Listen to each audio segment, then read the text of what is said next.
হরের নাম হরের নাম হরের নাম ইব কেবলম আর কলো নাস্তৈব নাস্তৈব নাস্তৈব গতিরন্যথা। বললেন যে তীর্থে বৈষ্ণবে নাই, আমরা সেই তীর্থে নাহি যাই। কি লাভে হাটিয়া দূর দেশ, আরে যেতায় বৈষ্ণবেগণ সেই স্থানিত নব বৃন্দাবন, আর সেই স্থান আনন্দয় শেষ। এই কলির জীবের যারাই আমরা ভক্তরাই আছি, বৃন্দাবনের সাধুগণ বিচার করে বললেন, হে কলির জীব, তোমরা একবার মন প্রাণ দিয়ে কথাগুলার হৃদয়াঙ্গনে করো। কলির যুগে মানবের জন্ম বারবার হয় না বাবা, মানবের জন্ম বারবার হয় না রে ভাই। 84 লক্ষ জুনি ভ্রমণ করে, 84 লক্ষ জুনি ভ্রমণ করিয়া আমরা সবাই এহেন পেয়েছি সাদের মানবের জন্ম। হাওয়ার উপরে চলছে মানবে গাড়ি, হাওয়ার উপরে চলতে যে সবার 3.5 হাতে মানবে গাড়ি। ওই মানব গাড়ির ভিতরে লাগে না তেল, মোবিল, ডিজেল। জাগতিক জগতের গাড়িগুলা তেল মোবিলে চলে, কিন্তু বৃন্দাবনের সাধুগণ বললেন, এ কলির জীব, মহাপ্রভু যে তোমাকে এত সুন্দর মানব দেহ সৃষ্টি করে দিলেন, ওই দেহ গাড়ির ভিতরে কোনো তেল মোবিল ডিজেল লাগে না। যেদিন তোমার দেহ প্রাণ পাখি থেকে হাওয়াটা বাইর হয়ে যাবে, সেদিন তুমি লন্ডনে, কানাডা, প্রাণে, সুইডেন, ইটালি, সিলেটে, মৌলভীবাজার, সুনামগঞ্জ, হবিগঞ্জ, নবীগঞ্জ, রনে বনে, জলে জঙ্গলে, মাঠে ঘাটে, শয়নে স্বপনে, নিশি জাগরণে, যেখানে তুমি তাকো না কেন হে গৌর ভক্তগণ, যেদিন গৌর হরি ডাকে দিবেন, ডাক্তার ডাক্তার ডাক্তার, কার ডাক? ঈশ্বর পরম কৃষ্ণ। মন দিয়ে শুনেন, ঈশ্বর পরম কৃষ্ণ, যিনি হলেন সচ্চিদানন্দ বিগ্রহ, যিনি অনাদির আদি গোবিন্দ, সর্বকারণের কারণ। এ ভক্তগণ,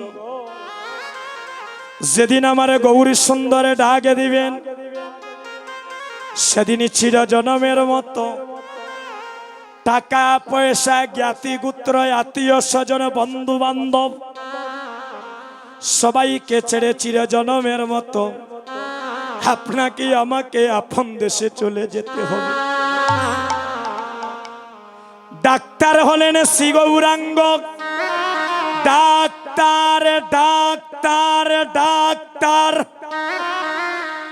আসল ডাক্তার হলেন শ্রী গৌরাঙ্গ। রোগীর সনে নাই সম্পর্ক, আর কুম্বান্ডার শ্রী নিত্যানন্দ রোগীরে ঔষধ খাওয়ায়। আরে প্রেমময়ী রাধা রানী, উনি হইলেন সব ঔষধের শিরোমণি। আরে দয়াল নিতাই করে বেচা কিনা, অন্ধ আতুর সবাই পায়, কিন্তু আমার ভাগ্যে হলো না বাবা। এমন আমি মানবিক কুলে জন্মে নিলাম রে, এমন মানবিক কুলে জন্মে নিয়ে একদিন আমার গৌরী মনির সাথে মন মনির সম্পর্ক হলো না। যেদিন আমি ভব নদীর পারে দাঁড়াবো, যেদিন আমার মানব লীলা সাঙ্গ হবে, সেদিন আমি মহাজনের কাছে কি নিয়ে ভব নদীর পারে দাঁড়াবো। সেদিন হরির নাম বিনে আর ভক্তের শরণের দুলি বিনে সেদিন আমাদের আর কোনো সম্বল নাই। মানব জনম মানব জনম বারবার হইল রে বা।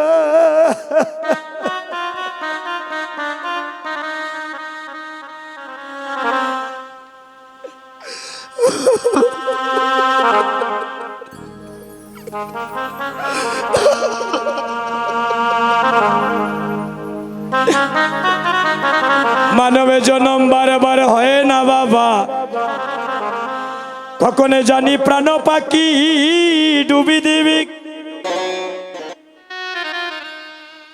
কখনো জানি দেহ পিঞ্জর থেকে আমাদের দেহ থেকে প্রাণ পাখি বাইর হয়ে যাবে।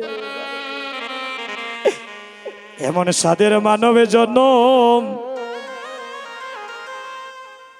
এমন সাদের মানবে জনম পেয়ে একদিন আমি গৌর ভক্ত সঙ্গ করলাম না রে। একদিন আমি সাধুরি বাজারে গিয়ে সাধু সঙ্গের বাতাস লাগানো হলো না। যেদিন আমার মানব জীবনের বেলি অবসান হবে, যেদিন আমার দেহ থেকে প্রাণ বাকি বাইর হবে, সেদিন চারজন কাঁধে করে যার থেকে বাঁশ কাটিয়া একটা নাইরের দোলনা বানাইয়া আমাকে বলো হরিবল হরিবল বলিয়া চারজনে কাঁধে করে শ্মশানে ঘাটে নিয়ে যাবে। কেউ বা নিবে মাটির কলসি সঙ্গে করে, কেউ বা নিবে তিল অর্থকি, কেউ বা নিবে আমায় শ্মশানে জ্বালানোর জন্য লাকড়ি। সেদিন মহাপ্রভু রেড সিগন্যাল দিচ্ছেন, এ সিলেটের ভক্ত আজকে তুমি তালতলা গ্রামের এই তালতলা টাউনের কোনো ভক্ত যদি মারা যায়, আজ তুমি যাকে শ্মশানে ঘাটে নিয়ে যাচ্ছ, তুমিও এটা ভালো করে মনে রেখে দাও, 4 দিন পরেও তোমাকে এভাবে সবাই শ্মশানে ঘাটে নিয়ে যাবে। জন্ম যখন তোমার হয়েছে, একদিন তোমার মৃত্যু হবে। তাই তুমি আচার বিচার মান অভিমানে ছেড়ে দিয়ে তোমার মানব জীবনে ধন্য করো, সাধু সঙ্গ ভক্ত সঙ্গ করো। হ মনরে তুমি ভাবছো কি রে বইয়া,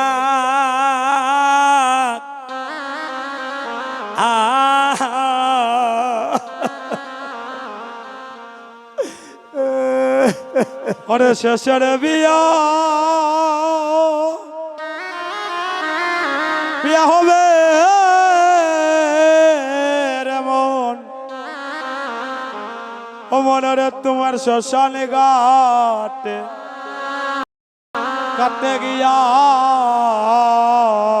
মনরে তুমি ভাবছো কি রে বইয়া,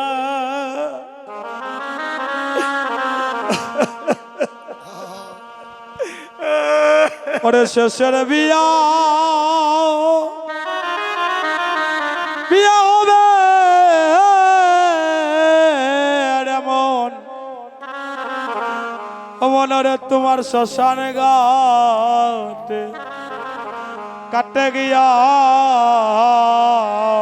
ওরে তোমার দিবসে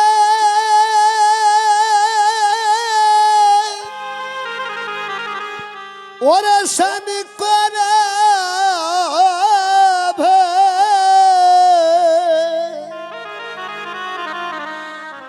হায়রে খোলো শ্রীদ দিয়া ও তোমার দিবস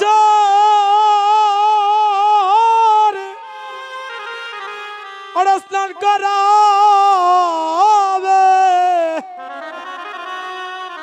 অমনরে কলসির জল দিয়া ও মনে রে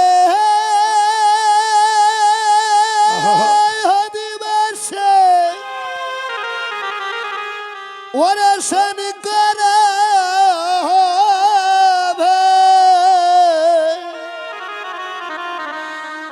আরে খোলো সিরিদ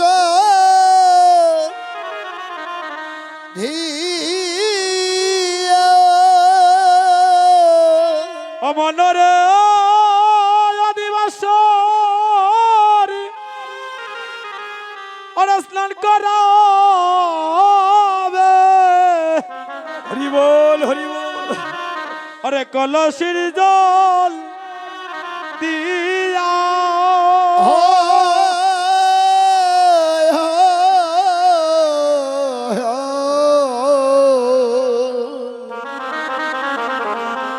হরে শেষের বিয়ে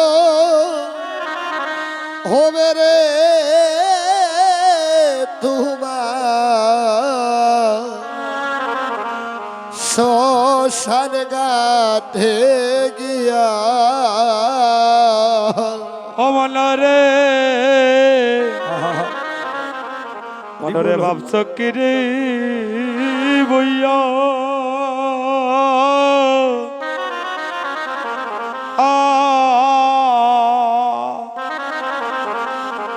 ওরে শেষের বিয়া বিয়া হবে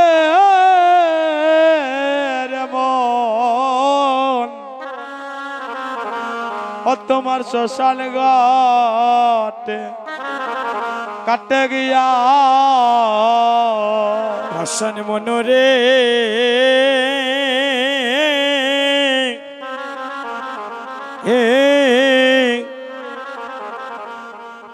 যেদিন তোমার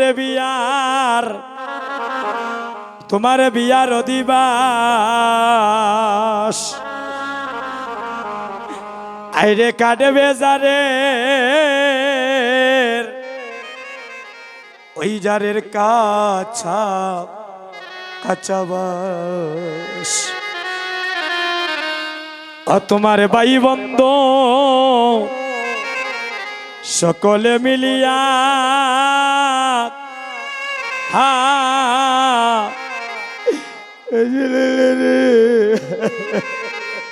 ভাষণ মনরে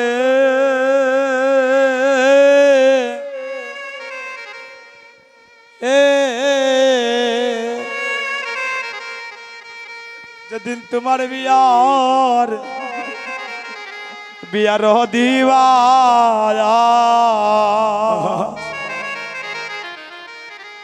ওরে কাটবে যারে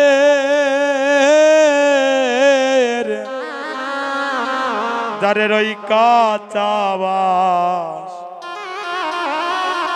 সেদিন ভাই বন্ধু ওরে সকলে মিলিয়া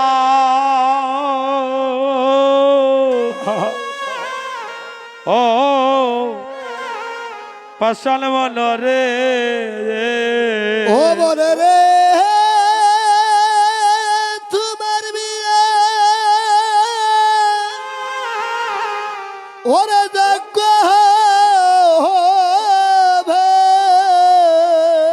চন্দন কষ্ট দিয়া আরে সুন্দর কাষ্ঠ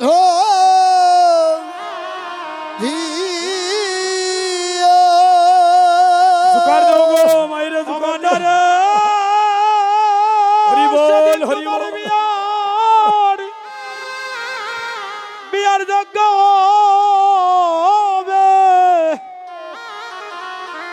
সেদিন চন্দন কাষ্ট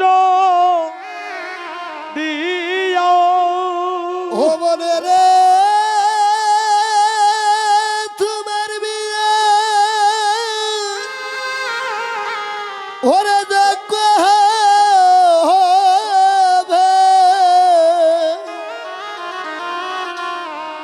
আরে সুন্দর কাষ্ঠ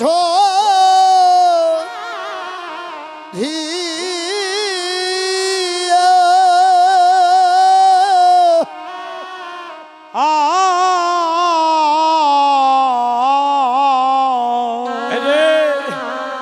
ওরে শেষের বিয়া বিয়া হবে রে বোন তোমার শ্মশানে গাতে গিয়া শোনে মনরে আরে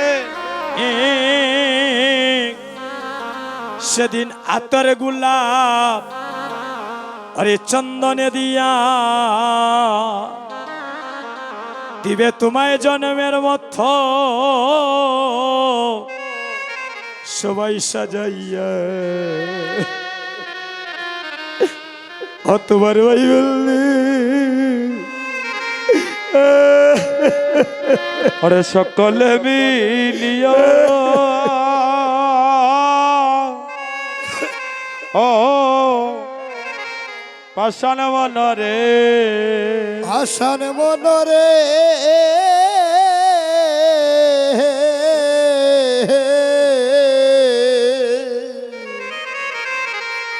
হরে আতর গোলাপ চন্দনে দিয়া গোবিন্দ ভেবে মরমের মতো সাজাইয়া হরে বাহি বন্ধু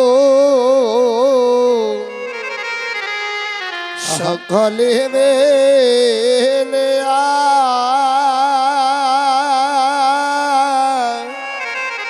হরে ও মহনরে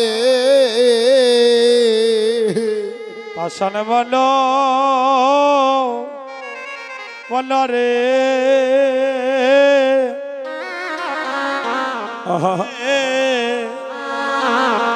সেদিন আতর গোলাপ চন্দন দিয়া দিবে আমার জন্মের মতো সাজাইয়া সেদিন ভাই বন্ধু ওরে সকলে মিলিয়া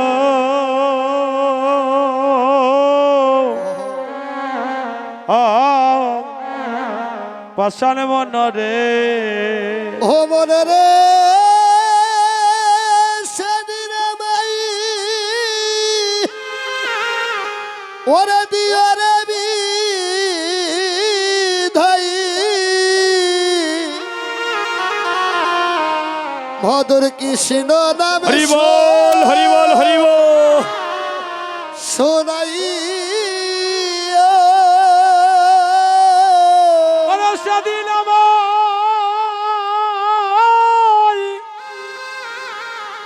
আমার দিও রে বিদায়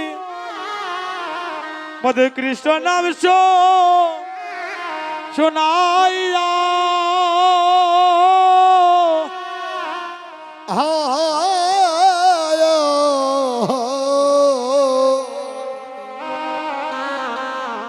হরে শেষের বিয়া হবে রে তোমার আরে শ্মশান ঘাটে গিয়া হে গোবিন্দ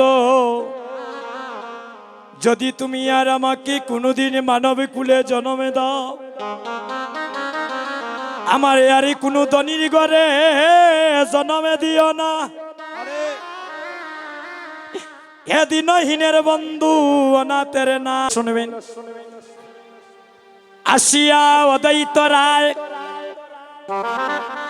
একটু বসো মামনি মাগো একটু নীরবন কথাগুলো একটু শোনেন আলোচনা করতে আমাদের ভালো লাগবে যদি আপনারা মন দিয়ে শোনেন যদি না শুনেন আমরা কথাগুলা কার কাছে প্রকাশ করব বাবা আমরা 3 ঘন্টা তত্ত্বকথার ভিতরেই কাটাতে পারি যদি মহাপ্রভুর কৃপা সেই শ্রোতা আমরা আসরে পাই হরি বল একটু মন দিয়ে শুনেন আসিয়া অদ্বৈত রায় শনে মুখে দেখিতে পায় এই কলির গুড়া বড় অন্ধকার ও মাসি আস্তে মা, একটু মন দিয়ে কথা শুনি। আমরা সিলেটের ভক্তরা ভাগ্যবান নয়, মহা মহা ভাগ্যবান। আমরা সিলেটের ভক্তরা শুধু ভাগ্যবান নয় বাবা, আমরা মহা মহা পুণ্যবান। কেন জানি? পঞ্চতত্ত্বের মধ্যে কয়জন আছেন? পঞ্চতত্ত্বের মধ্যে কয়জন মা? একটু জুড়ে বলবেন কয়জন? 5 জন। এই 5 জনের মধ্যে 3 জনের বাড়ি পড়ে দেয় আমাদের সিলেটে। বুঝতে পারছেন? পঞ্চতত্ত্বের 5 জনের মধ্যে 3 জনের বাড়ি পড়েছে আমাদের সিলেটে। হরিব দিলেন দাদা।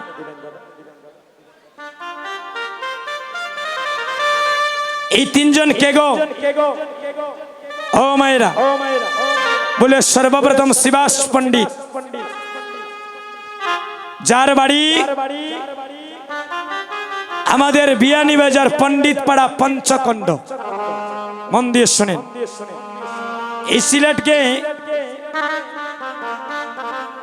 গুপ্ত বৃন্দাবন বলা হয়। আমরা গৌর দেশের সন্তান হয়ে, আমরা গৌর দেশে জন্ম নিয়ে বাবা, আমরা গৌরী কি দনে কোনো অনেকে জানি না। কিন্তু মহাজন বললেন, যদি গৌরী না হইত কেমনে ধরিতাম দেখ। আর রাধার মহিমা প্রেম রসসীমা এই জগতে জানাই তোকে।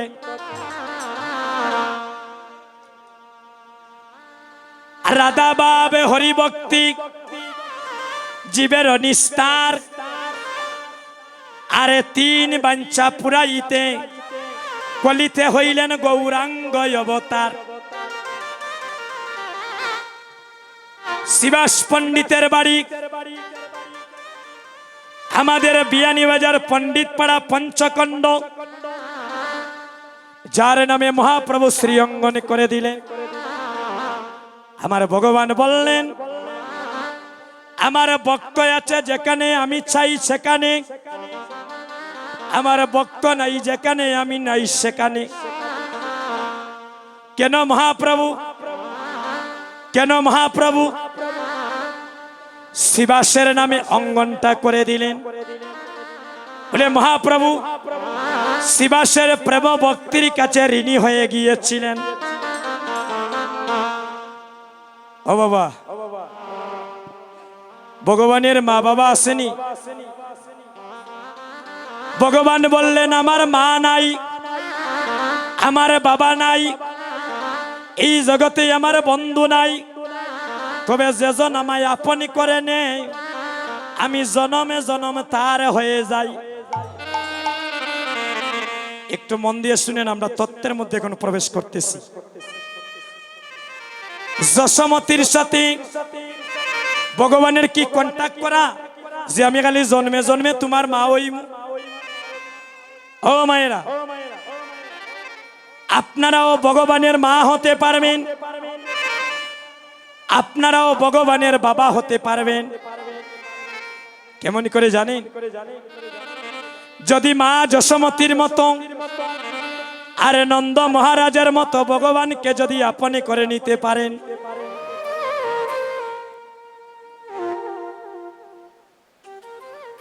ভক্তগণ কি বলবো? যেদিন মহাপ্রভু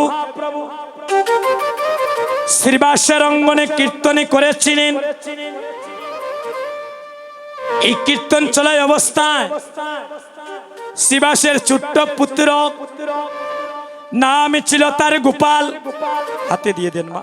আচ্ছা, আপনারা আমাকে এত টাকা দিচ্ছেন, সকালবেলাও প্রায় 1100 টাকার মতো পেয়েছি আমরা গোষ্ঠলীলায়।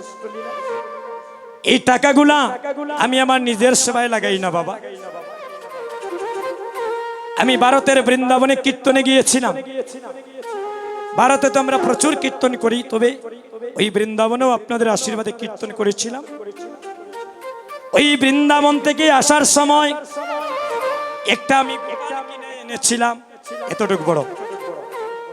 আপনারা যারা আমাকে ভালোবাসিয়া কারো সন্তান স্বরূপ দর্শন করেন, কারো ছোট ভাই জ্ঞানী আদর মমতা দিয়ে টাকাগুলা দেন, আমি যাবার সময় ওই টাকাগুলা থেকে ফল কিনে নিয়ে আমার ঠাকুর ঘরে গোবিন্দকে সেবা দিয়ে আপনাদের সবার জন্য গোপালের কাছে মঙ্গল প্রার্থনা করি। যারা টাকাটা দিচ্ছেন ওটা ভগবানের গোপালের সেবায় লাগবে মা। আচ্ছা শুনেন মন দিয়ে,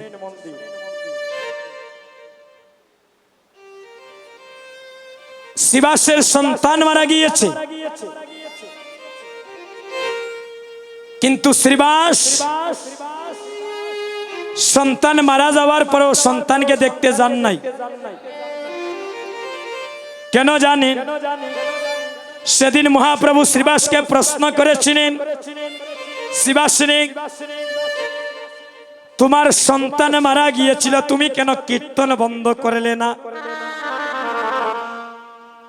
আমি তো অন্তর্যামী, আমি তো সর্বজীবের খবর রাখি, কারণ আমার ইশারা ছাড়া একটা শুকনা গাছের পাতা মাটিতে পড়ে না।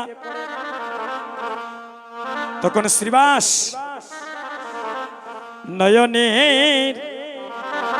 নয়নের জলে কেঁদে কেঁদে বলেছিল, প্রভু গো, তুমি আমায় মানব কুলে পাঠাইয়াছ, তাই তো আমি আসিয়াছি। আর তুমি যখন যেতে বলবে আমি যেতে প্রস্তুত আছি। ওই সন্তানটা তুমি আমায় দান করেছ, আমি সন্তান মরলে সন্তান পাবো, কিন্তু যদি তোমার ভক্তের বাজার চাঁদের বাজার ভেঙ্গে যায়, এমন বাজার আমি আর কোনোদিন বসাইতে পারবো না। এ গৌর হরি হে দয়াময়, অনাথের না তুমি দিনহীনের বন্ধু। আমি পুত্র মরলে পুত্র পাবো, কিন্তু প্রভুর চরণ ছাড়া যদি হয়ে যায়, ভক্তের সঙ্গ যদি বিচ্ছিন্ন হয়ে যায়, এমনে চাঁদের বাজার তো আমি আর কোনোদিন নাও বসাইতে পারি। মহাপ্রভু নয়নের জলে কেঁদে কেঁদে সেদিন শ্রীবাসকে বলেছিলেন, শ্রীবাস, আজ আমি তোমার প্রেম ভক্তির কাছে ঋণী হয়ে গেলাম। আমার ভক্ত যদি আমার জন্য এটা ত্যাগ করিতে পারে, বলে আমার ভক্তের জন্য আমি কিছু করে যেতে হবে। শুনো শ্রীবাস, আজ থেকে যত স্থানে হরিনাম সংকীর্তন হবে, ওই আঙ্গিনার মালিক থাকবে তুমি, আর ওই অঙ্গনটার নাম হয়ে যাবে শ্রীবাস সঙ্গম। শুধু বাংলাদেশে নয়, London, Canada, France, Sweden, Italy, Germany, বিশ্ব ব্রহ্মাণ্ডে যত স্থানে হরিনাম সংকীর্তন হয়, ওই আঙ্গিনার মালিক আমাদের সিলেটের শ্রীবাস পণ্ডিত। আমরা ভাগ্যবান নাইনি বাবা, পাইলাম একজন যিনি বিশ্ব ব্রহ্মাণ্ডের মালিক। মন দিয়ে শুনে, শ্রীমন গৌরাঙ্গ মহাপ্রভু, যার অঙ্গুলির ইশারায় বিশ্ব ব্রহ্মাণ্ড চলে, সেই মহাপ্রভুর বাড়ি হই ঢাকা দক্ষিণ। আবার অনেকে বলেন মহাপ্রভুর জন্ম হয়েছে নবদ্বীপে। মহাপ্রভুর কোনো জন্ম হয় না বাবা, মহাপ্রভুর আবির্ভাব। বলে মহাপ্রভুর আবির্ভাব হইতে পারে নবদ্বীপে, কিন্তু আমাদের সিলেটের ঢাকা দক্ষিণ 3 মাস। কতদিন? 3 মাস সচিমায়ের মাতৃভাণ্ডে ছিলেন। এই তো 1 মাস ব্যাপী এই চৈত্র মাসে নানান ধরনের অনুষ্ঠান চলতেছে এই ঢাকা দক্ষিণ। ফাইলাম আমরা 2 জন। মহাপ্রভুর মামার বাড়ি হয় আমরা সবর জেলা, মামার বাড়ি আছে গো। মহাপ্রভুরও মামার বাড়ি আছে বাহুবল, জয়পুর। আমি কিছুদিন আগে কীর্তন করে আসলাম। আর সর্বপ্রথম কীর্তন কোথায় হয়েছিল সেটাও বাংলাদেশে। সংকীর্তন হয়েছিল শ্রীবাসঙ্গনে, আর কীর্তন হয়েছিল বাংলাদেশের কেতুড়ি নামক স্থানে দোল পূর্ণিমা রাত্রিতে। আমার নরোত্তম দাস ঠাকুর সর্বপ্রথম কীর্তন করেছিলেন। এই সিলেট থেকে 18 ঘন্টা লাগে যাইতে আমরা কীর্তন করেছি কি। আচ্ছা, এবার আসেন যিনি আমার গৌর হরিকে আনলেন।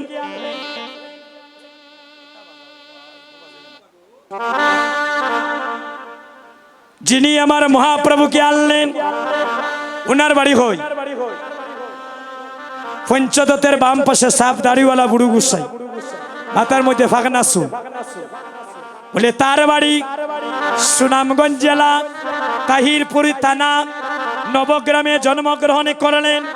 যার মায়ের নাম ছিল নাবাদেবী, পিতার নাম ছিল কুপের আচার্য, যিনি শান্তিপুরের বাবলাতলায় বসিয়া 14 বৎসর গঙ্গা জল আর তুলসী পত্র দ্বারা আমার গৌর হরিকে ডেকেছি। এই যে চৈত্র মাসের 2 তারিখ বারুণী স্নান হলো, কারা কারা গিয়েছেন একটু হাত তুলবে। বাহ, এই চৈত্র মাসের 2 তারিখে যারা গিয়েছেন একটু হাত তুলেন মা। আচ্ছা দেখবেন আমি সত্য বলছি না মিথ্যা বলছি। যদি মনে করেন আমি মিথ্যা বলছি, আসলে আমাকে বলবেন আমি মিথ্যা বলছি। আর যদি আমার কথা সত্য হয়, একটু কথাগুলো হৃদয়ে ধারণ করবেন। হরি বল।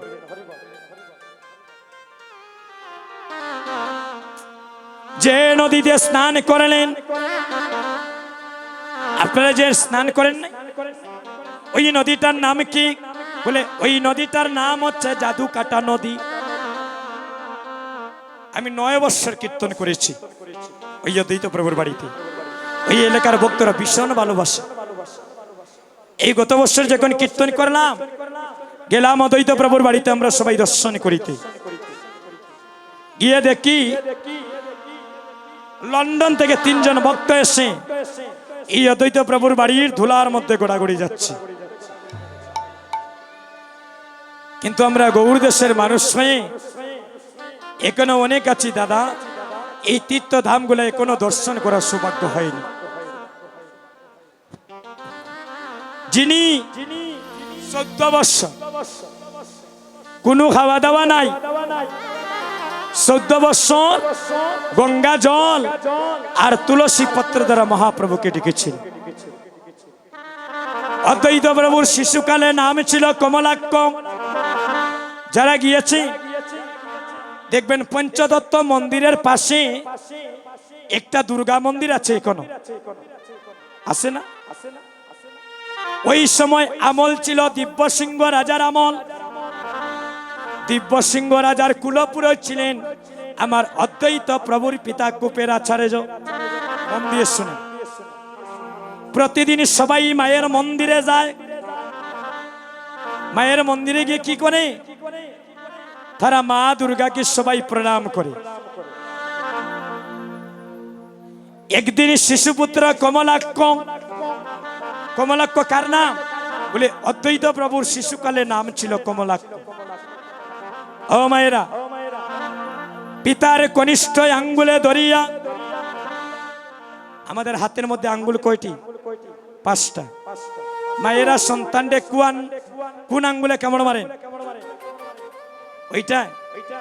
একটা দিন কোন কীর্তনিয়া বা কোন সাধুগুরু বৈষ্ণবকে জিজ্ঞাসা করেছেন, বলে আমরা যে ওই আঙ্গুলে সন্তানকে কামড় মারি, এই 4টা আঙ্গুলে আমরা দোষ হলো কিতা? জিজ্ঞাসলেন। শুনেন আমরা বলি, মায়েরা ওই আঙ্গুলে সন্তানকে আশীর্বাদী করেন, তাহলে ওই 4টা আঙ্গুল কি দোষ করল? 1 নম্বর। 2 নম্বর হলো মায়েরা কনিষ্ঠ আঙ্গুলে কামড় মেরে ডান পায়ে না বাম পায়ের নিচ থেকে দেন, ডাইন পাওটা কিতা দোষ করল? এগুলা বুঝতে হবে মা। কীর্তন শব্দের অর্থ কি? বলে ভগবানের কথাগুলা ভক্তের হৃদয়ে মন্দিরে ধাক্কা মেরে পৌঁছে দিতে হয়।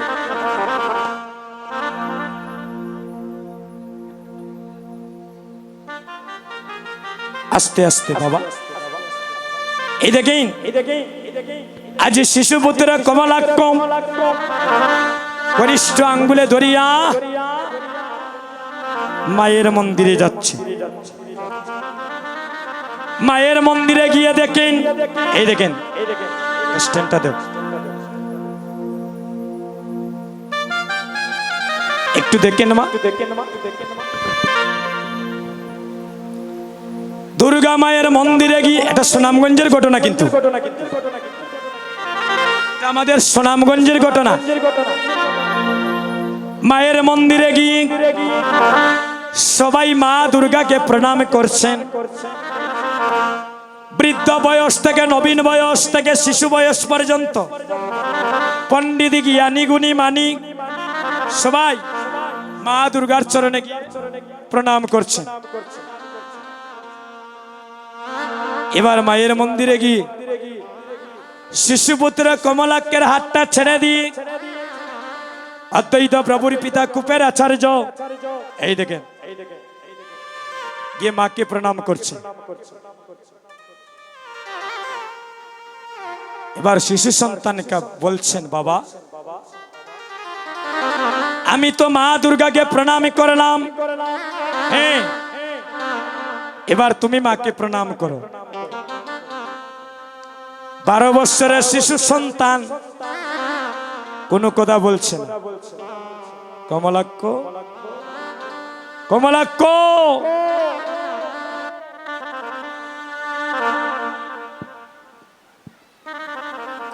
কমলাক্ষ, যাও তুমি মাকে প্রণাম করো। শিশুপুত্র কমলাক্ষ মাকে প্রণাম করছে না। এখন যদি একটা ছোট ভাইকে আসরে এনে বলি তুমি রাধা গোবিন্দকে প্রণাম করো, সে যদি বলে আমি প্রণাম করব না, সবাই মন্দ বলবেন, বলে দেখো সে আমার ভগবানকে অপমান করছে। শিশুপুত্র কমলাক্ষকে পিতা বলছেন প্রণাম করো, কিন্তু পিতা প্রণাম করছেন, সন্তান প্রণাম করছে না। বলছে বাবা আমি ওই মাকে প্রণাম করব না। কি এত বড় কথা! রাজ্যের মধ্যে যারা বসা ছিলেন সবাই শুনলেন ওই কথা। কথাটা চলে গেল দিব্যসিংহ রাজার কানে। কি এত বড় সাহস, আমার মাকে প্রণাম করবে না? তাহলে দেখি সে কে, এত বড় সন্তান, কার এত বড় সাহস আমার মাকে অপমান করে। এসে দেখে কুপের আচার্যের সন্তান কমলাক্ষ ডাক দিলেন, ও কুপের আচার্য, কুপের আচার্য, এই জগতের সবাই আমার মাকে প্রণাম করে, তোমার সন্তান কেন আমার মাকে প্রণাম করছে না? যদি তোমার সন্তানের ভালো চাও, যদি তোমার সন্তানের মঙ্গল চাও, তাহলে বলো আমার মাকে প্রণাম করতে। আমি সব কিছু সহ্য করব, কিন্তু আমার মাকে কেউ অপমান করলে আমি সেটা সহ্য করতে পারবো না। যাও, হাত মাথার মধ্যে ধরিয়া জোর করে শিশুপুত্র কমলাক্ষকে নিয়ে গেলেন মায়ের মন্দিরে। শিশুপুত্র কমলাক্ষ যখন মা দুর্গাকে প্রণাম করবে, সাথে সাথে মা দুর্গার কাঁটা সম্মুখ থেকে পিছনের দিকে ফিরে গিয়েছে। জোকার দেব গো।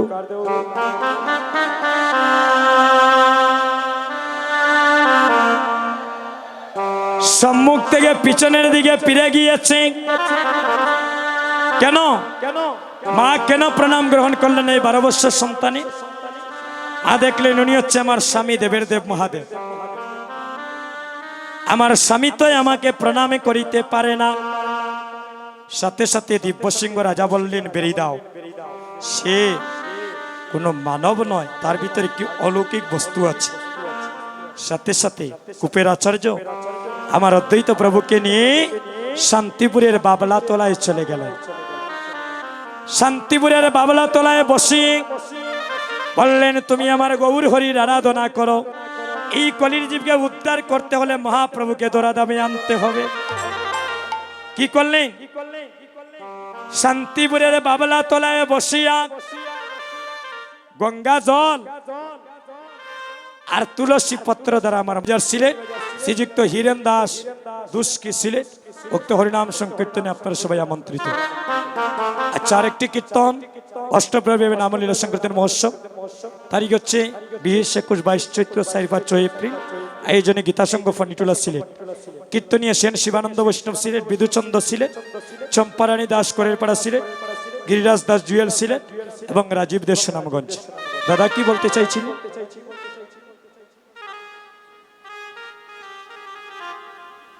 আর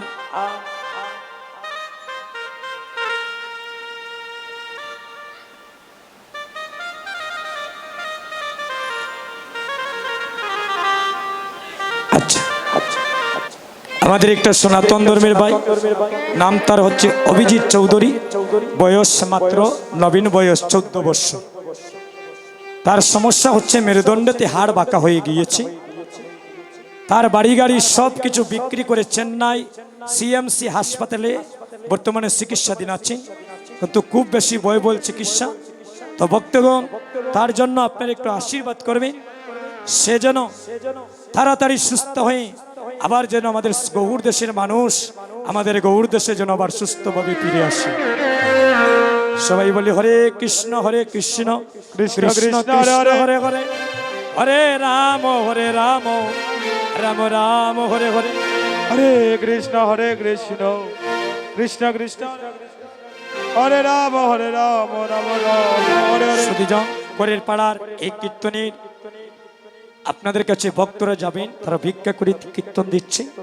যে যা পারে এই ভগবানের ভক্তির সেবার জন্য একটু তাদেরকে অর্ঘ্য দান করবেন।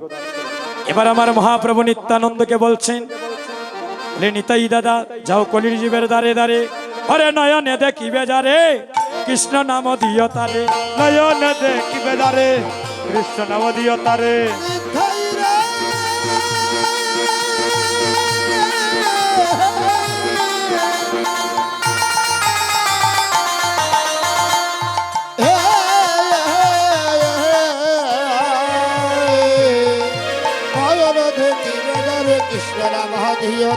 জাতের বিচার করো না নিতাই, জাতের বিচার করো না নিতাই, জাতের বিচার করো না নিতাই, যারে দেখবে কৃষ্ণ নাম দিও, জাতের বিচার করো না নিতাই, নাম দিও জাতের বিচার করো না নিতাই, জাতের বিচার করো না নিতাই, জাতের বিচার করো না সবাই নিতাই, প্রেমানন্দে হরি বলো, জাতের বিচার করো না নিতাই, প্রেমানন্দে হরি বলো, জাতের বিচার করো না নিতাই, প্রেমানন্দে হরি বলো, জাতের বিচার করো না নিতাই। এই দেখেন আমার মহাপ্রভু নিত্যানন্দকে বলছেন, শোনো শোনো নিতাই দাদা, তুমি যাও কলির জীবের ধারে ধারে, যারে তুমি দুটি নয়নে দেখবে,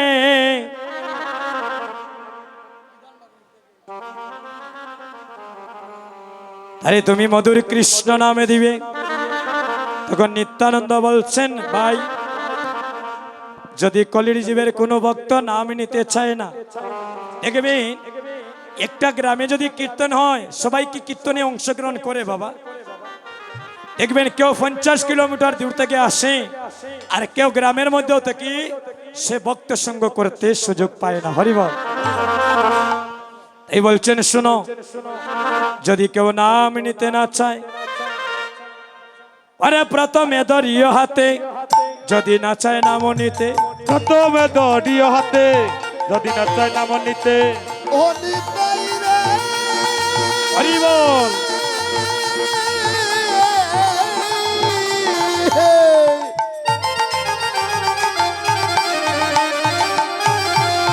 নিতাই রে,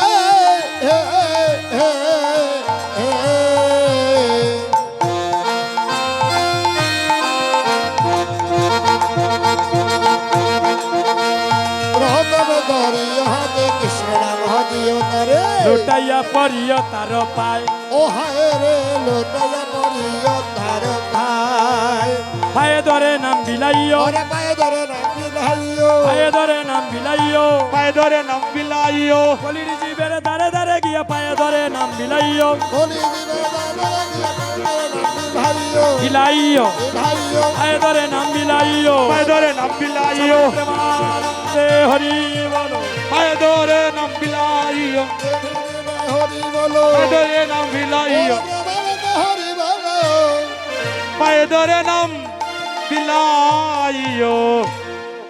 বলে নাম তারা যদি নিতে চায় না, বলে প্রথমে তার হাতে ধরবে। ও মায়েরা, এই দেখেন, প্রথমে তার হাতে ধরবে, হাতে ধরার পরে যদি নাম নিতে না চায় তার পায়ে ধরবে, পায়ে ধরে নাম বিলাইবে। আর কি করবে জানো? একবার তার দুটি হাত উপর দিকে তুলাবে। সবাই দুটি হাত তুলেন, সবাই আস্তে আস্তে, সবাই একবার দুটি হাত তুলেন। মা, ও দিদি, হাতটা তুলে, হাতটা তুলেন, প্রেমানন্দে গৌরনীতের মতো হাতটা তুলে হাত তুলাবে আর বলবে কি জানো? হরে কৃষ্ণ, হরে কৃষ্ণ, কৃষ্ণ কৃষ্ণ, হরে হরে, হরে রাম, হরে রাম, রাম রাম, হরে হরে। হরে কৃষ্ণ, হরে কৃষ্ণ, কৃষ্ণ কৃষ্ণ, হরে হরে, হরে রাম, হরে রাম, রাম রাম, সবাই হাত হরে তুলে হরে। হরে কৃষ্ণ কৃষ্ণ কৃষ্ণ হরে হরে, হরে রাম রাম রাম হরে হরে। হরে কৃষ্ণ, হরে কৃষ্ণ, কৃষ্ণ কৃষ্ণ, হরে হরে, হরে রাম, হরে রাম, রাম রাম, হরে হরে।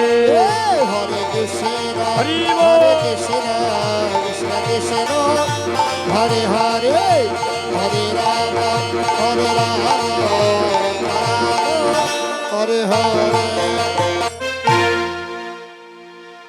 এবার মহাপ্রভুর আদেশ পেয়ে নিত্যানন্দ আমার জীবের দ্বারে দ্বারে যাচ্ছেন, আর তাকে দেখছেন, তাকেই বলছেন একেবারে বলো রে, একবারে বলো রে, একেবারে বলো রে, একবারে বলো রে, বল হরে মধুমাখা কৃষ্ণ নাম একবার বললো রে, মধুমাখা কৃষ্ণ নাম একবার বল হরে, মধুমাখা কৃষ্ণ নাম একবার বললো রে, একবারে বল হরে, একবারে বললো রে, একবারে বল হরে। একবারে বললো রে, মধুমাখা কৃষ্ণ নাম একবার বল হরে, মধুমাখা কৃষ্ণ নাম একবারে বললো রে, একবারে বল হরে, একবারে বললো রে, একবারে বল একবারে বললো হরে। রে, মধুমাখা কৃষ্ণ নাম একবার বল হরে, মধুমাখা কৃষ্ণ নাম একবারে বললো রে। হরি বল হরি বল হরি বল হরি বল। আহারে, আহারে। ভক্তগণ, প্রথমে দেখা হয়ে গেল জগাই মাদাইয়ের সাথে। দাদাও ডাকতেছে, ওই দাদা ডাকতেছে জগাই মাদাই। এই দেখেন, যারা নবদ্বীপে কন্টিনিউ মদ পান করে, মদ হচ্ছে দুই প্রকার। জাগতিক জগতের কেউ যদি মদ খাইয়ে কইরে আমি সিলেটের মধ্যে হিরো, হ্যাঁ, আর যখন মদের নেশা নেমে যায় তাই হইয়া যায় জিরো। আর যদি নববৃন্দাবনে কেউ যদি কৃষ্ণ প্রেমের মদে পান করিতে পারে, সেই মদের নেশা জন্ম জন্মান্তরের জন্য লেগে যায়। জাগতিক জগতের মদে খাইলে মানুষ ধ্বংস হয়ে যায়। জাগতিক জগতের মদে খাইলে রে ভাই মানুষ নেশাগ্রস্ত হয়ে মাতাল হয়ে যায়। আর নববৃন্দাবনে বসিয়া যদি কেউ কৃষ্ণ প্রেমের মদে পানে করিতে পারে, তার জন্ম জন্মান্তরের জন্য কৃষ্ণ কৃপা হয়ে যায়। আজ জগাই মাদারির সাথে দেখা হয়েছে, বলছেন জগাই মাধাই, এই দেখেন, একটু দেখি দাদা, একটু লক্ষ্য করেন, আর অল্প সময় আছে আপনাদের চরণে। এই দেখেন, জগাই মাদাই মদ খাইলে তো বুঝুন মানুষের অঙ্গভঙ্গি কেমন থাকে, মাতাল হয়ে টাল হয়ে আটতেছে। হঠাৎ জগাইয়ের নয়নে পড়েছে। আচ্ছা আচ্ছা, না সমস্যা না। হ্যাঁ, দেখে কার যেন একটা ললাটে তিলক,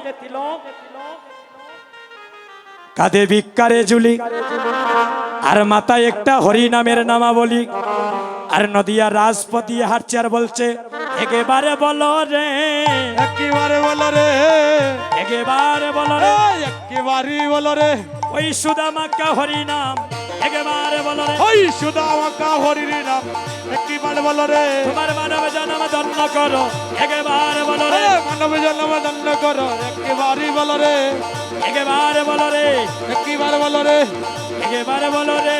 একেবারে বলো রে। কে